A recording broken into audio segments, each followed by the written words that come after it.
I'm tired of candy, tired of gum, tired of hunger, and food that's no fun.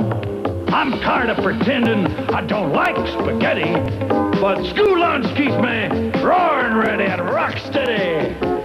Pizza, spaghetti, burgers. With Chow Daddy in your school cafeteria, it's the fun place to be for lunch. Desserts. Hey, all you carnies out there. Welcome to Carnival Personnel.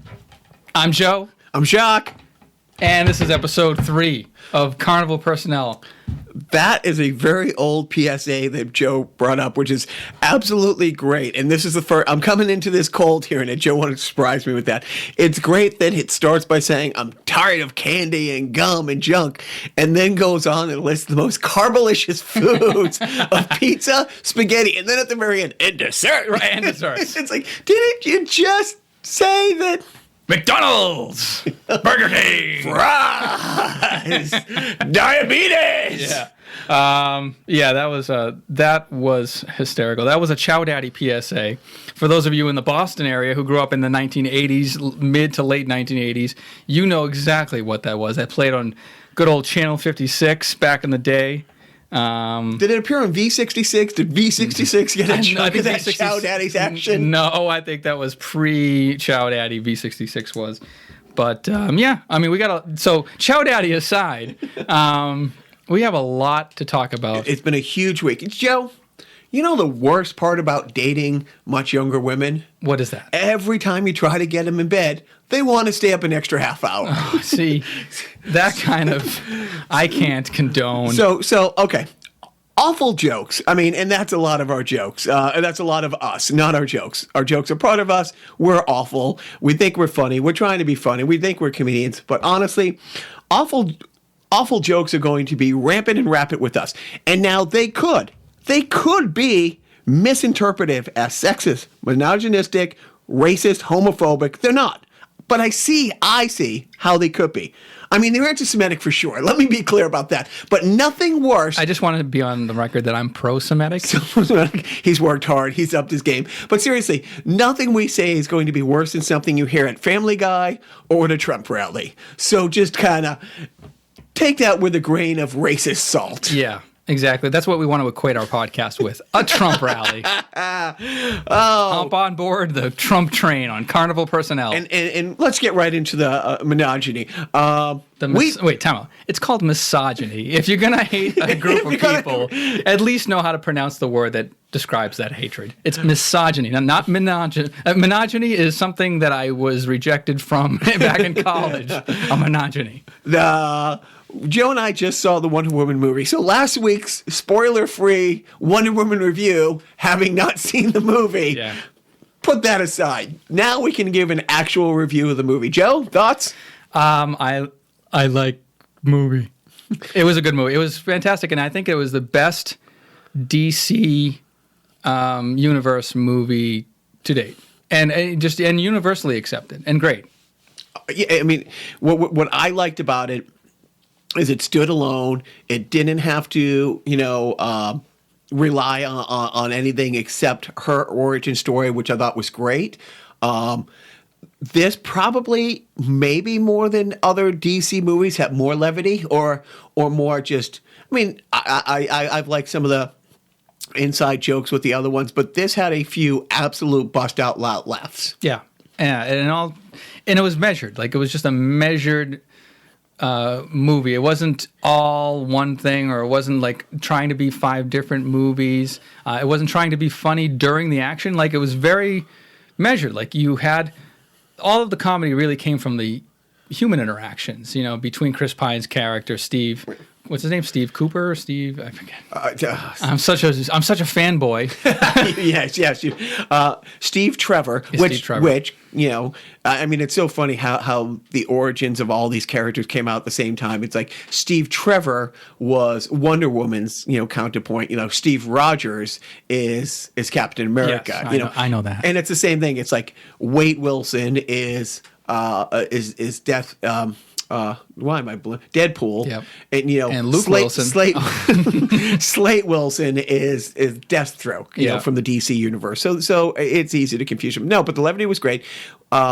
We went with both our families, and from ranging on one side of the spectrum to the other, Joe's wife enjoyed it quite a bit. With her Wonder Woman T-shirt. Bought just for the occasion. By the way, I want to also mention she was kind of bemoaning the fact that they don't make underoos. I went on the website underoos.com. Not a sponsor, by the way. Not yet. Yeah, exactly. Right. After they hear this, they'll be knocking down our door. You can buy adult underoos for Wonder Woman, Teenage Mutant Ninja Turtles, anything under the sun, right? Basically like underoos. And it comes in a like retro 80s package that looks just like the underoos from the 80s. So, and they're like $25.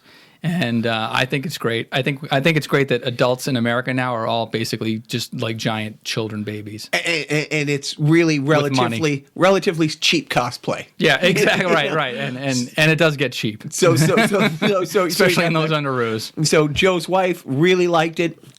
You know, my 7-year-old, who sometimes is, you know, let's put it out there, kind of a dick at movies. Actually, it held his attention and what he liked, and now he's at the point where he started to pick up little Easter eggs from, you know, homages to other DC universes. He's playing that Justice, Gods Among Us Part 2 game. Injustice, yeah. Injustice. And there's a character in that game that he was stunned to realize is a real character in this universe because he's not seeing that character here, one of Wonder Woman's foes, yeah, from her rogue gallery, if you will. So he was really excited, and it kind of held his interest, which if you're holding like Joe's wife's interest, our interests, and my 7-year-old's interest, I think you're pretty much hitting on all the demographics. Yeah, and the movie does get emotional. I mean, there is love, there is loss, there is laughter. Can you have loss without love, Joe? I don't know. It sounds like the opening to some theme song to like. It's the opening for probably every theme song. But last week we gave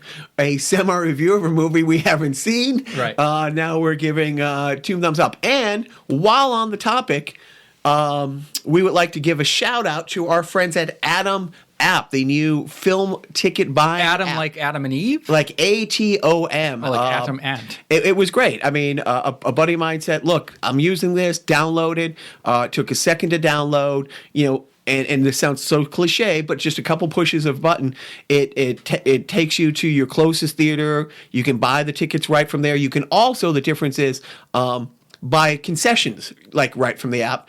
We bought 8 tickets. We walked in. They actually had their own Atom screener, as you saw next to the ticket purse. I just handed my phone. He put it under there. It screened.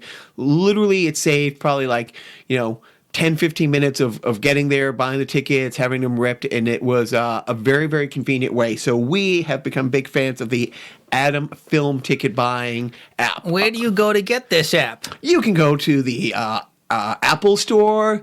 You physically walk to an Apple Store? You can walk to an Apple Store. The iTunes Store, yeah, pus. But highly recommend it. Really easy to use. And as Joe will tell you, as anyone will tell you, as I'm stuttering over myself, you can tell me I'm not a smart person, but I know what an Atom film app can do. I know what love is.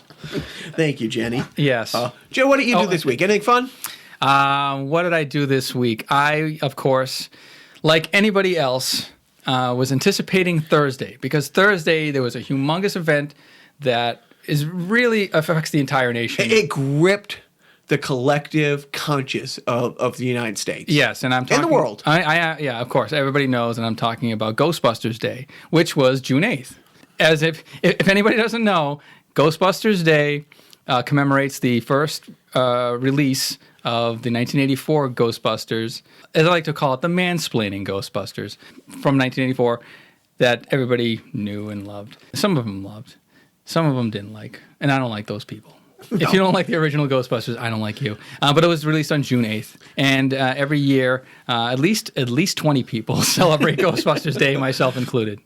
So literally, some of you were distracted by a couple shiny little things going on in Washington, D.C. Whatever. But really, we know June 8th, Ghostbusters Day. Right. And, you know, I know you can't see it because it's a podcast, but looking to my left, Jacques' right, I'm looking at The Real Ghostbusters complete DVD collection that comes in a giant box. It's like 4 tin cases on the inside.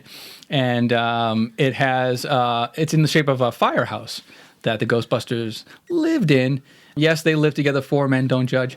And it's a fantastic show. It's available now on Netflix, as I mentioned, I think in the last podcast. The cartoon. Yeah, the cartoon, Real Ghostbusters 86 cartoon. But if you want all of the commentary, I guess, I don't know what you want. It comes with artwork. I don't know if it's available anymore. Maybe it is if you want to buy it on eBay. Anyways, I have it. You don't. I also have a VHS copy of the original Ghostbusters release from like 86 or 85. I don't know.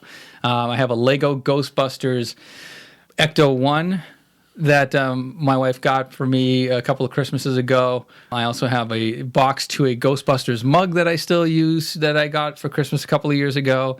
I like the movie Ghostbusters. Ghostbusters.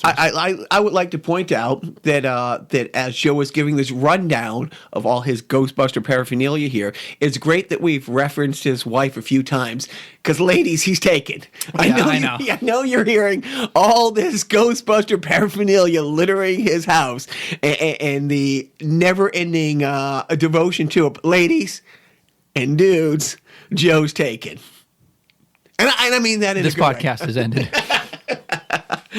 So seriously, Thursday, we're quite sure that most of you, like us, were celebrating Ghostbusters Day, while a bunch of other people were focused. Now, I can't remember. Something was Thursday. What was that thing? There was a homie hearing. Oh, yeah. That 6'8" guy who tries to blend in with curtains when meeting the president was supposed to be dropping bombshells. And there was, at the Comey hearing, there was a couple tidbits here and there. I mean, I think, you know, the biggest thing of the Comey hearing isn't what he said, it's what he didn't say. And I know a lot of people in Trump camp are excited because, yes, Comey said a few times that he corroborated that he did tell Trump that, no, he wasn't being investigated. And so they're clamming onto that part of the sentence, but forgetting the part at the time. He kept saying... Yeah. Well, what puzzled me the most was at the very end of the hearings, the last senator to grill Director Comey about his investigations was Senator John McCain. Did you see Senator John McCain? If I didn't see it and somebody tried to explain to me what was going on, I would think it was an SNL skit. Yeah. Without the laughter. And truly, you know, and to his credit, Comey was trying to be as respectful as he could, and he so much wanted to ask, Mr. Senator, what the fuck are you talking about? Right. Yeah, and it was just funny because, you know, everybody before John McCain was grateful for Comey to give his time. They were thankful for his service, and they were on both sides of the aisle, by the way. I mean, disrespectful. Hey, they didn't have to subpoena him. He was willing to come in. He was forthcoming. He answered more questions in the hearing the day before with the head of the NSA, who several times said, no, this isn't classified information, but I don't want to answer this question. And the Senate on both sides, both Republicans and Democrats, were like, you know, you're not under, investigation here. This isn't classified information. Answer these questions. And they kept saying, no. Why won't you answer? Because I don't feel like it. And one senator was like, I don't care what you feel like. Yeah. You're in a Senate hearing. It's not what you feel like answering. It's what you're obligated to answer. Right. And they won it. Hey, you're right. And getting back to the John McCain thing. So what puzzled me most about the John McCain thing was that he was trying to tie in the email investigation into Hillary Clinton's, unsecured email server, and how she was cleared of charges, yet this investigation, completely separate from the prior investigation, is yet to be resolved. And Senator McCain thought that there was a quote-unquote double standard. Yeah, well, how can one case be closed if there was two candidates in the election? And how can you have closed one case and still have this one going? Excuse me, If you have two windows open, how can you close one window and leave the other window open? It boggles the mind. Mr. Comey, do you know the Muffin Man? And are you made of actual combs? but here's aside from this hearing distracting from Ghostbusters Day, the sad thing is nobody is talking about while that was going on. At the exact same time, everybody's looking at the shiny little thing over here, all eyes glued to the Comey case.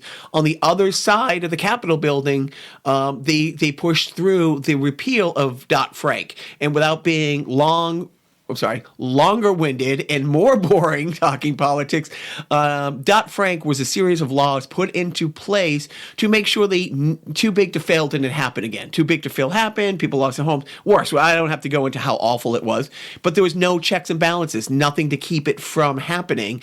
And so the series of laws known as Dodd-Frank were put in place by both sides. I mean, they were put in place under a Republican Senate and House, and everybody agreed. We gave Goldman Sachs untold money to keep them from failing, but there has to be something put in place to keep it from happening again. Well, everybody was talking about Comey. Nobody was talking about that. Yeah.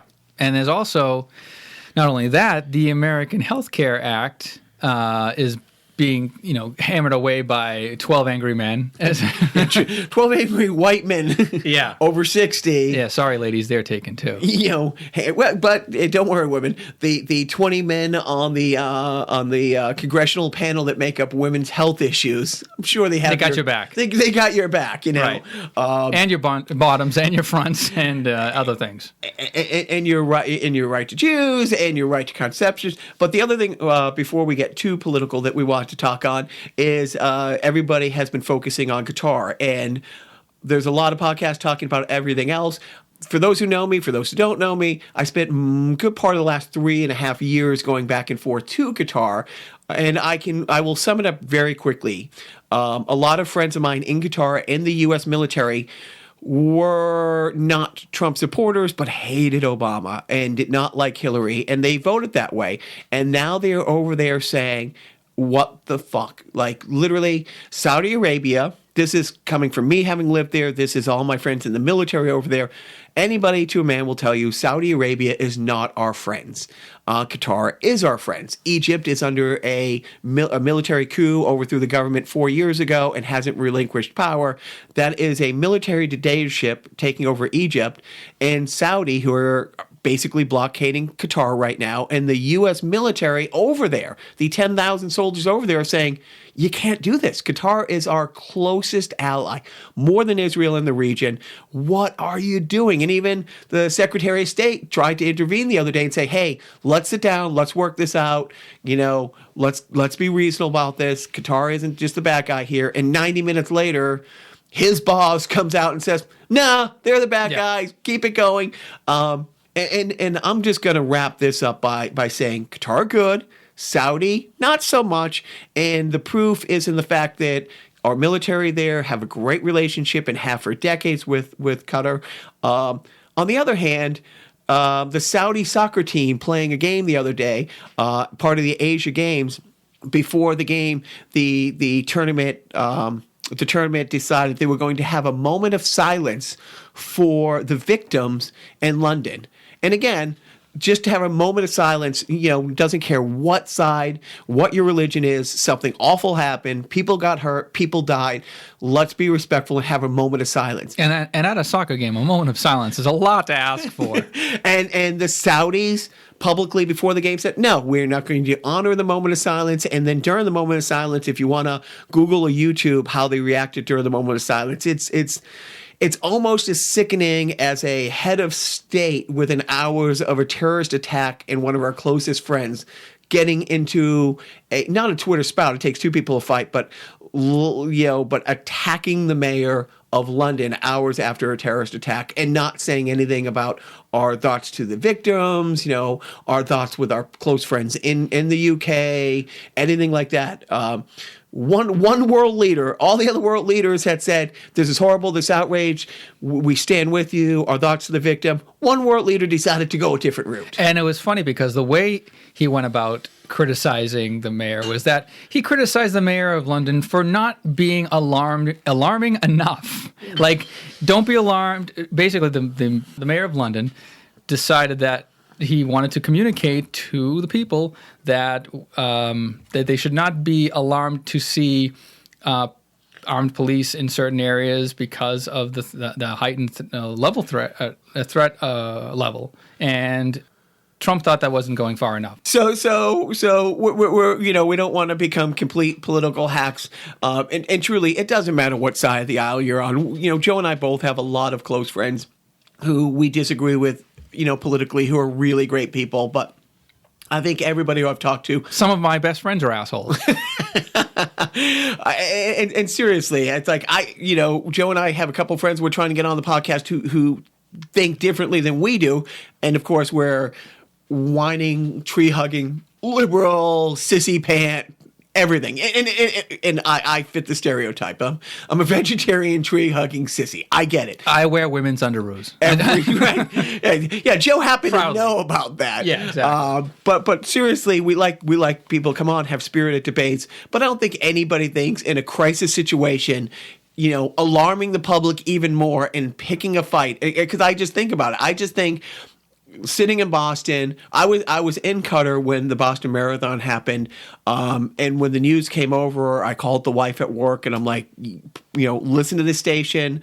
I don't know how bad it is, and we were just glued to the radio for hours, having friends who run the marathon, having friends who were down there, and I just can't imagine if the Prime Minister of Canada, Prime Minister of England, the Chancellor of Germany had instantly decided to pick a fight with the Boston mayor saying, how dare you let this happen, type thing. I just can't imagine how we would feel about any country, be it a NATO country, be it, China, be it, even if North Korea, if North Korea decided the Boston Marathon, this is a good time to kick the mayor of the city where this horrible attack just happened, how we would feel. But we'll wrap up the thing about that. The big thing to remember is this past Thursday. Ghostbusters Day. Da-na-na-na-na-na. You're welcome. You're welcome. Da-na-na-na-na. Ghostbusters. You know what? This has been getting very heavy, man, and I think we need to lighten things up a little bit. I think we need a little random video game review of the week. If this isn't my favorite time of the week, I don't know what is. Maybe the one time a week that I really get seriously intimate. You know what I'm talking about. Yes. When she's working late and the kids fell asleep and I get 20 minutes alone with the computer, Right. 20 minutes. Watch out for the fly. If you could get that fly. There's a fly flying around out my basement, and it's on the shelf. And I'm gonna sneak up on this thing. This is live. This is not a bit. I repeat, this is not a bit. Oh, you scared it. Oh, there it goes. Forget it. Okay, so the fly flew away from the Nintendo game. So that leaves the Nintendo games clear for Jacques to randomly pick one off the shelf of my 250 plus Nintendo games. I'm not looking at them. No whammies. Big box. So now he's pulling a game off the shelf. He's knocking something down, probably breaking it. And Fourth shelf, right in the middle. Okay, here it goes. And he's coming back to the table. He's putting his shirt back on. Look at the spot, Joe. What do you think? What do you think I pulled out? Oh, let's see. It's right after. It's not Metal Gear. Oh God, you've pulled out Metroid. It's scary. As you guys can hear, we do absolutely no show prep, and someday we'll open up the studio audience. Joe has a small, 2-person couch. Let's say a 2 American couch or 4 European person couch down here, so we can open this up to a studio audience, and you can see that is a legit bit where I go over, randomly pick something out of his 250 plus games, and he has to guess from the space, what it is. Metroid. Noob. and the fact that it is impressive and scary at the same time. All right, Joe, let's have the breakdown. So I own just the cart only of Metroid for the Nintendo Entertainment System. Metroid was a platformer game like no other. It came out in 1986. It was How do you know the year? Because of the copyright date on the startup screen that I see every time on the I play it. Okay, when's the last time you put that in there? Well, physically, this cart not recently, but I have all these games on my computer. But the fact that you remember, oh come on, man, are you nerd shaming me right now? No, okay, a little bit. But he's nerd shaming me. Don't worry. When he starts talking about the Patriots, you wait and see, Mister. But it's a balance of being overly impressed and scared at the same time. Yeah. Okay, we won't talk about how deep you go with Nightwing. That's right, Nightwing. That's a trigger word because he knows that he could go on. There could be an entire series of podcasts just on his love for Nightwing. I'm shutting up now. So Metroid is a game that came out in 1986. I have just the cart only of the silver label cart, not the re-release of the yellow label cart that came out in like 1990. It's a platformer. For those of you who don't know what Metroid is, it's a platformer that was also an exploration game. You're this, I don't know, you're like this space ranger, I guess is the most layman way to put it. You're this person that has a laser gun that could be upgraded to different types of weapons. You start off with the regular blaster, but then as you search this planet that's being inhabited by the Metroid itself, which is a sort of like soul-sucking entity, then the long and the short of it is it opened up a world of exploration to Nintendo players that wasn't available before. You would backtrack a lot, meaning that you would go into a room or go near a room that wasn't readily accessible because of some item that you needed in another room, and then you would go get that item. Then you have to backtrack to that other room that you saw, and then there would be hidden spaces, so like you'd blow away walls and stuff, and you would find other hidden weapons and power ups. And there were mini bosses to fight, and it didn't have a map system, which was like its only downfall. So, anyways, Metroid is a great game, and I guess Jacques is now going to ask me what I think it goes for on eBay. Joe, what do you think it goes for on eBay? Loose cart, silver label, pretty common. It's a common game, but it's a popular game. Like Contra was a common game, but a popular game. I'm going to say, I'll go low, 10. $18.95. Well, but the description. Metroid, Nintendo game cartridge, clean pins. Yes, I do. Oh, yeah, these have saliva all over it. Clean pin. Among other fluids. What? If you have the box? Oh, if I had the box, 50. 74. Wow. See, Yes. I'm not in touch with the kids anymore. I am out of touch with eBay prices. But you know what? I'm not in this for the money yet. I'm in this for the love of the game and the love of the gaming. Now, I've already said it with his Ghostbuster breakdown, but ladies, he's taken. Yep. That well has one joke in it, and he keeps going to it. But what a deep well it is. Oh, yes, very deep. Yeah. So anyways, that's our random video game review of the week. All right, and now it's time for a word from our new sponsor. And it's an oldie, but it's a goodie. Goody, goody, goody, goody. Goody got it, Goody got it. Sam Goody got it, Sam Goody got it, Sam Goody. Sam Goody got it. We've got it. Summer savings at Sam Goody. Pick up Theater of Pain from Motley Crue, Invasion of Your Privacy, new from Rat, and Shaken and Stirred by Robert Plant. On sale now, only $6.99 each. Store-wide summer savings at Sam Goody. Goody, Goody, Sam Goody got it. Goody, Goody. Sam Goody got it, Sam Goody got it. Sam Goody. Got it. Wow, I have not seen Jacques do the robot ever before until that commercial. The great thing is that was 86 hip-hop promoting metal albums. Right. Like every album. They could only record one jingle at the time, and they had to spread it across all genres. And they go Motley Crue, Rat. And it's The like, new one from Rat, by the way. Oh, that is gold. And I can't remember, like, honestly, that an album, Google an album if you're under 40, was $6.99. It's like, wow, how broke was I that I was stealing records? Yeah. If they were only $7 then. Well, $7 then is like $400 now, isn't I it? think so. But that is just pure genius. We like to thank Sam Goody for taking advertisement on our spot. The shareholders of that must be excited to. Right. You know what Goody's got? What has it got? Bankruptcy. So, anyways, we should because we didn't get somber enough with the Comey Qatar taking away your healthcare thing. This was a tough week. Yesterday, this wasn't a tough week for us. Yesterday was a kind of a sombering moment for Joe and I. Yeah, and I mean, well, yesterday, because we're recording this on a Sunday, Saturday, June 10th, 2017, the one and only Batman. Yeah. 2 Batman tattoos, a kid named after Nightwing. Shut up. But Adam West is Batman. Adam West passed away from a short battle at 88 years old, short battle with leukemia.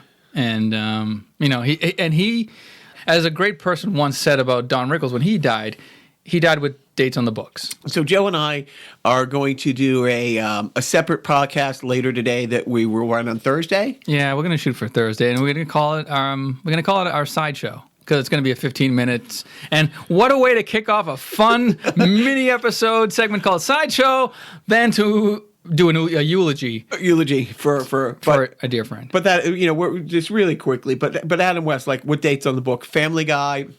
They did the reboot of Batman with Burt Ward and that it was doing. I mean, it's selling really well. They had another season coming, but Family Guy, that he does voiceovers for a lot of other things. Yeah, it was great. He was Mayor Adam West on Family Guy, which was, it was a role that he was born to play.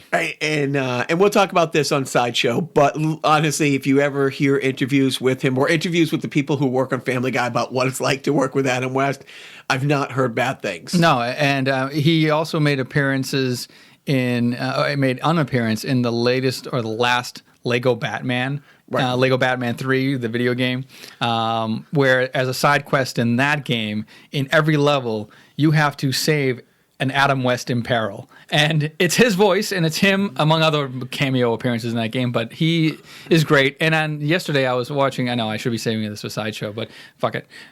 Yesterday I was watching the Batman movie DVD with my older son, and we were watching it with the Adam West Burt Ward commentary, and the DVD was from like the early 2000s. But it was fantastic because to hear Adam West make fun of Batman and also Burt Ward make fun of Robin, and it was great to hear that Adam West finally embraced his stature and his status in pop culture after shunning it for so many years. It's like the William Shatner approach. He was iconic for one role that kind of haunted him in some ways, and then decided, I'm going over the top with this. I'm going to over embrace the cheese. We're going to move on from this because we got the Sideshow podcast coming up on Thursday. But in the meantime, let's move on to something more dear to all of our hearts, and by all of our hearts, I mean me. This week, in Boston Breaker team history, and the Boston Breakers, as we all know, were Boston's beloved USFL team that in their first season compiled the record of 11-7. 11-7, Joe. Wow. Here's the shocking thing. That did not make a playoff. It didn't. Two things. Wow. A, they had an 18-game regular season that the NFL has been pushing for forever here. Hence the 11+7. Can't get. He's so good with math. He's not even Asian. Wait, is that okay? Can I say that? My wife's Asian. I can say these things, right? Sure. I'm part Cuban, so I can now get into my brown people jokes. But seriously, they were 11-7. But this week, June 11th, 1983, we all remember where we were with the tough home loss to the Birmingham Stallions. Nickerson Field, I was 14 years old. You can't say that word. Oh, wait, that's... So in the Boston Breakers' first year in the the USFL's first year in '83. Today was a tough loss, dropping them down in the standings, probably hurt their playoff chances. But this week in Boston Breaker history, the Breakers lost the home game at Nickerson Field, 31-17. Which brings us to we were going to do a little Patriots talk. Training camp open this week, all that great stuff. But there's a couple NFL stories that I don't know if Joe heard that I want to bring up. I have not heard about the new NFL stories. The NFL and Uber. Ooh. Two NFL. Two NFL. That's a whole other product. Training camp started for all teams this week, mandatory training camps, and two different players, one for Green Bay and one for the Bills, and I'll talk about the guy from the Bills, missed their connecting flights. Wow. And ended up Ubering to get to their destination. The guy with the Bills missed a plane at O'Hare. And for those who don't know their airports, get to know your airport, is in Chicago. A $640 Uber ride. Wow. From O'Hare Airport to Orchard Park, New York, to make Buffalo Bill training camp. How many stars did he get on the review? Dude, well, he gave him a $300 tip. Because here's the thing about it. That dude had to drive home. Yeah. Right. So yeah. Oh, well, the Uber guy made out. That's a $600 fare. I don't know what Uber's chunk of that change is. Probably $5.90. But here the poor sap now had to drive home. The question is, did he pick up fares? Right. Was there anybody in Orchard Park, New York, needing to get back to the great? And when they interviewed the Uber driver, the guy got in the car. He said he had to go to Buffalo, which the driver thought he meant Buffalo Wild Wings, which was 3 blocks away. And then I'm thinking, how ridiculous that is. I did a prep joke for this. And then I thought, oh my God, that's so ridiculous. But then I remember the great movie Splash and Tom Hanks' character having to take, or just got in a cab in New York and decided to. Was he a cab driver or no? No, he wasn't a cab. Oh. Tom Hanks got in a cab. Oh, right. And said that he wanted to go down to Martha's Vineyard. I didn't see Splash. Sorry, folks. Oh, I just assumed you had a No. life and were cool, and I'd say up to date on a 25-year-old movie. But that's what do I know? Right. No, I'm just looking. Don't worry about it. okay. I'm All just right, looking. all right. You know, sometimes it's not all about you. What? Since when? All right. So, breaking news. Spoilers. Hey, in an infinite universe, I am always at the center of it. Yep. And that leads us to our next staple, for some reason, the parenting tip of the week. I got to see Jacques in action, firsthand parenting his kids today. And I just want to say brava. I never heard so many yo mama jokes come out of one small child's mouth before. But it's great. I don't condemn it. I commend it. Yeah, my little guys, 9 and 7, stumbled upon a new series of Your Mama jokes. You know, so some pretty. Like it's low budget animated, but the Your Mama jokes are animated.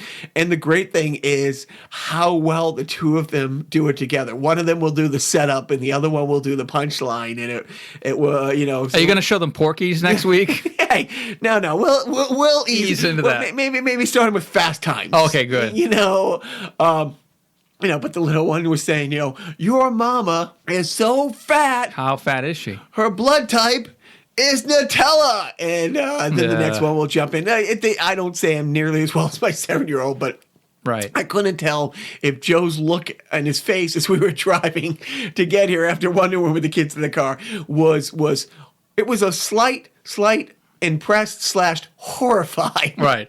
Well, at least they'll be good at the dozens when they when they get to middle school. But I did. I walking into Joe's house. I had to, let the boys know. Okay, not every parent is down with the Your Mama joke. So when we get inside, I'm not really sure if management on Joe's household is gonna be, down with the Your Mama. So Yeah.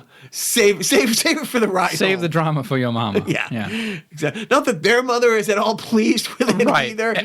Yeah, does she know? It's kind of. Oh, she must know. Oh, she knows, and Okay. it's like, and of course, why would she get mad at him? He's 7. Yeah, he's just learning.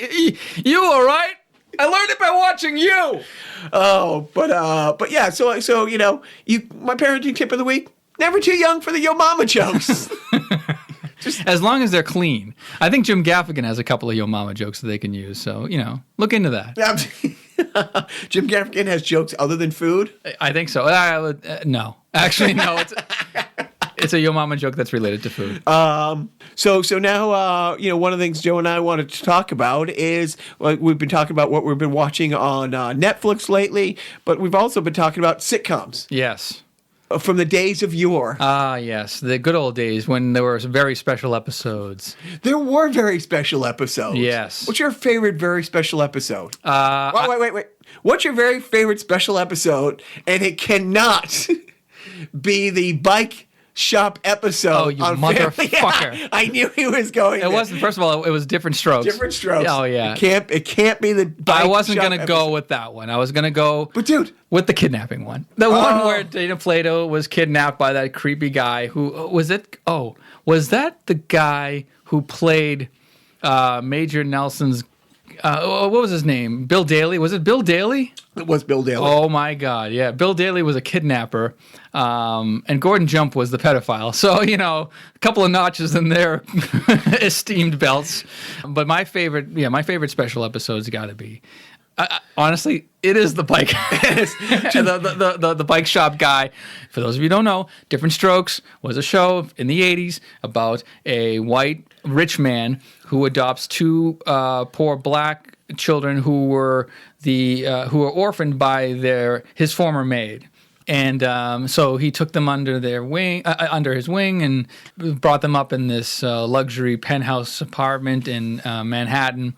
And we learned life lessons along the way about racial intolerance and all that stuff. Well, in a nutshell, we learned that the world doesn't just move to the beat of just one drum. How many drums? They never got into the number. What might be right for you may not be right for some. Just sing. A man is born. He's a man of means. Then along comes two.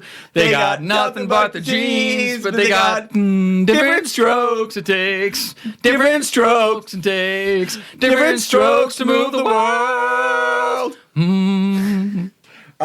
My favorite, because I'm much older than Joe, much older than most people listening to this, there was a very special episode of Maude in which she got slapped around by her husband, her longtime, and Maude, which of course we know was yet another spinoff of All in the Family. You reminded me of another special episode that I'm going to get to afterwards.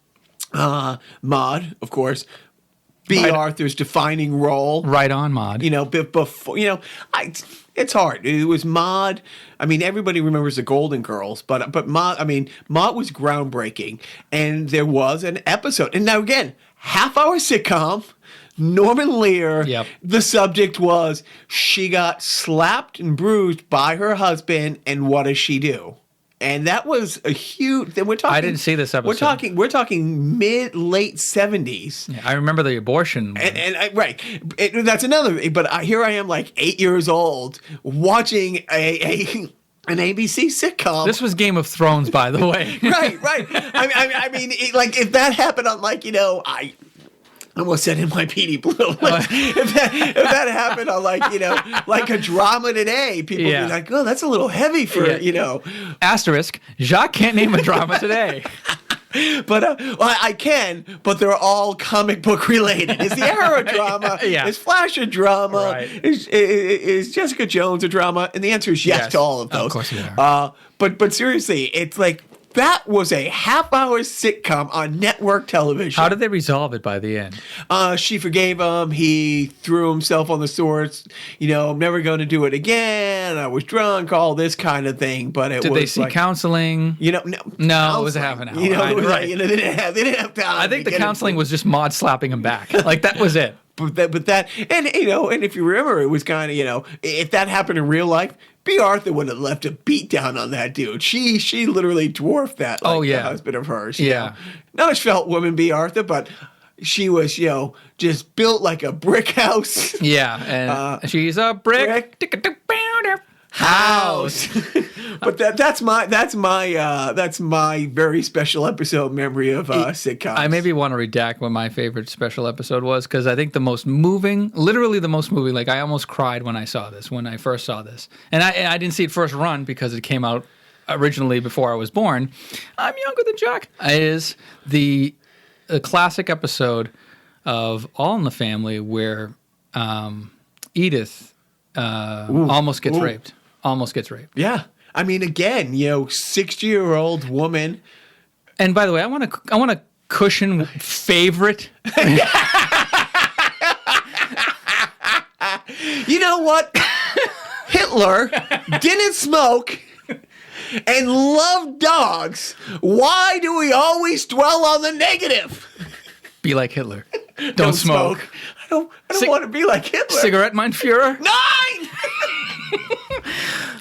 I think zero people will get that joke. I think if Conan O'Brien and Andy Richter accidentally ever heard the sitcom, they would not remember that bit. And from 1997. That we rip that off all the time. Right, exactly. Well, it helps when you repeat it to each other every week for 17 years. Okay, so your favorite sitcom moment about almost assaulting an elderly woman? No, it was so moving because, growing up as a young lad, watching All in the Family, even in reruns, they were so good as performers. I thought they were real people. I literally thought that Jean Stapleton was just, oh, I know she's an actress, but she's really like that. That like Edith is a real person. Like she's not acting. They just, oh, Archie, oh yeah.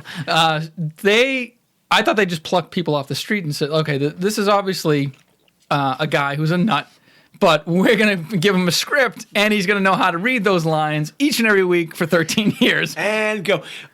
But my very special, what moved me so much was just like how real it was because, and this was actually touched upon in like a best of or a retrospective of All in the Family that I remember seeing years and years ago, was that the guy playing, I don't know who played the rapist, but he remembers the mood changing in the audience because up until that point in television, these sort of things were never touched upon. And if they were, like if there was ever a threat to a character, it was always like, oh, a gun-wielding bank robber is going to, take over the bank. Oh, isn't that funny? But we know that at the end it's going to be resolved in a comical fashion. But when he locked the door after he entered the house, and then he gets Edith on the couch, and then he tears off like a bit of her blouse, and after the rip, you could hear just the utter horror and silence, and he knew. The actor knew that, like, oh my God, this is like really something serious and something different and probably something that hasn't been done on television to that point. Nickelodeon would not touch this sitcom. No, yeah, Dan Schneider did not. In this episode of Getting Into the Weeds, All in the Family, and again, maybe if we show prep, I would have told you I would talk about this. The history of All in the Family is phenomenal. And most people know it's based on, most people know. I assume that most people know the shit about useless facts that I do. But there was a British TV show called Upstairs, Downstairs. No, it was Till Death Us Do Part. Okay. Yeah. Joe's probably right. He's a smart Fair enough. I thought it was Upstairs, Downstairs. But Archie's character was also based on a series of children's books that were given out to elementary school kids called Mr. Bigot. And this was the push of political correctness in the early 70s to basically, out of the civil rights movement to teach, white kids to not be bigots. They had these books. Archie was supposed to be hated. He was supposed to be the most disliked person in television.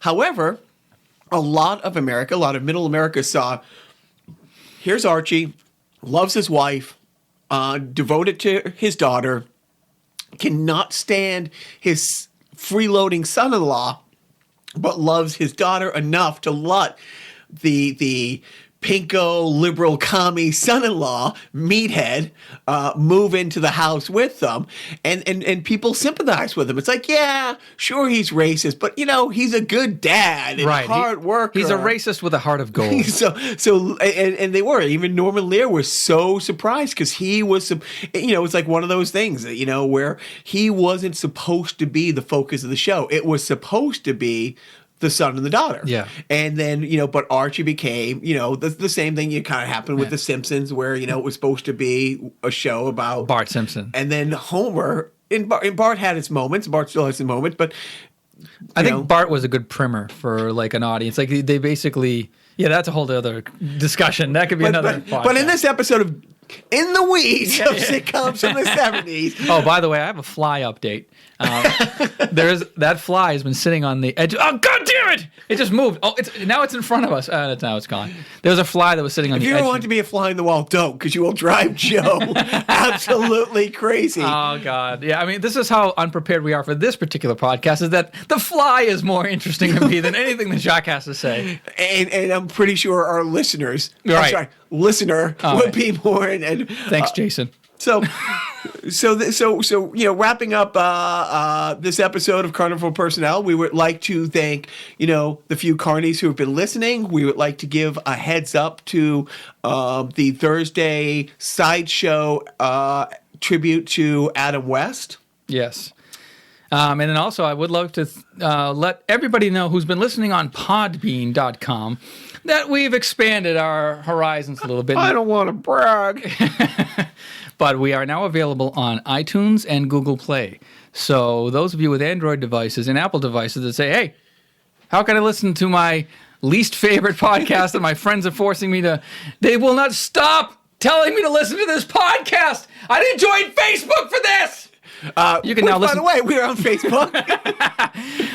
You can listen to us on iTunes, Google Play, Podbean.com still. I've started a YouTube channel, so if you don't want to sit through, what seems to be 4 days of each podcast, I'll maybe cut up some of the best of and then post those bits on YouTube, and then you can spread the word to your friends and or family that way. But again, our listenership grows each and every week thanks to the good people at Squatty Pot. No. But we would like to thank our friends at the Atom Film app, purchasing app, ATOM. Download it, buy your next thing from your movie tickets and concessions from there. We would like to remind people, Qatar or Qatar good, Saudi Arabia not so good. And we would like to remind everybody, please do not forget. Everyone's waiting. Everyone came to see how it's ending, to see if you've changed. They heard you were lost. Now you've come home. Where have you been, kid? Where did you go?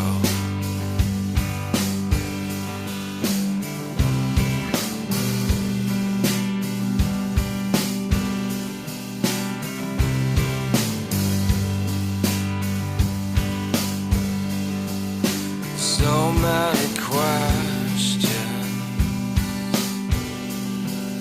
so much to say, 'cause so much has happened while you were away, but they can't find the words.